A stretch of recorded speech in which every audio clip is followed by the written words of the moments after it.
Hi hello welcome to Mom's Guardian. എല്ലാവർക്കും എൻ്റെ മറ്റൊരു വീഡിയോയിലേക്ക് ഒരിക്കൽ കൂടി സ്വാഗതം. അപ്പോൾ ഇന്ന് ഞാൻ വന്നിരിക്കുന്നതെന്ന് വെച്ചാൽ നമ്മുടെ മുടി വളരാൻ വേണ്ടി ഒരു എണ്ണ കാച്ചാൻ വേണ്ടി. അപ്പോൾ ഞാൻ എൻ്റേതായ ഒരു രീതിയിൽ എണ്ണ കാച്ചുന്നതെന്ന് കാണിച്ചു തരാം. അപ്പോൾ കുറേ ചെമ്പരത്തിപ്പൂവ്, നമ്മൾ 5 ഇതളുള്ള നല്ല ചുമന്ന ചെമ്പരത്തിപ്പൂ, അത് എത്ര വേണമെങ്കിലും എടുക്കാം. അപ്പോൾ അതിൻ്റെ കൂടെ തന്നെ നമുക്ക് മൈലാഞ്ചി ഇല, ഒരു പിടി മൈലാഞ്ചി ഇലയും കൂടി എടുത്ത് നല്ല രീതിയിൽ നമുക്ക് അത് വാഷ് ചെയ്ത് വെച്ചതിന് ശേഷം അടുപ്പത്ത് ചീനിച്ചട്ടി വെച്ച് എണ്ണ ഒഴിച്ച് നന്നായിട്ട് എണ്ണ ചൂടാക്കണം.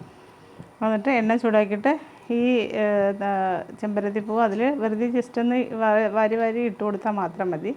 ഇട്ട് പിന്നെ അതിൻ്റെ കൂടെ തന്നെ നമുക്ക് മൈലാഞ്ചിലയും കൂടെ ഇട്ട് നന്നായിട്ട് മൂക്ക് നല്ല കളറ് ബ്ലാക്ക് കളർ വരുന്നത് വരെ അത് മൂപ്പിക്കണം. നന്നായിട്ട് മൂത്ത് വരുമ്പോഴത്തേക്ക് അത് ഇറക്കി മാറ്റി നമുക്ക് ഉപയോഗിക്കാവുന്നതേ ഉള്ളൂ. ഇതാണ് ഇന്നത്തെ എൻ്റെ വീഡിയോ. അപ്പോൾ എല്ലാവരും ഇതൊന്ന് യൂസ് ചെയ്ത് നോക്കൂ. നന്നായിട്ട് മുടി വളരും, നരയ്ക്കത്തില്ല, കൊഴിയത്തില്ല. അതിൻ്റെ സ്കാൾപ്പിലൊക്കെ തേച്ച് കൊടുത്താൽ മതി. നല്ല ഡെയിലി യൂസ് ചെയ്യണം എന്നേ ഉള്ളൂ. അപ്പോൾ മറ്റൊരു വീഡിയോ ആയിട്ട് ഉടൻ തന്നെ തിരിച്ചു വരുന്നതാണ്. അപ്പോൾ ജസ്റ്റ് വീഡിയോ വാച്ച് ചെയ്യും.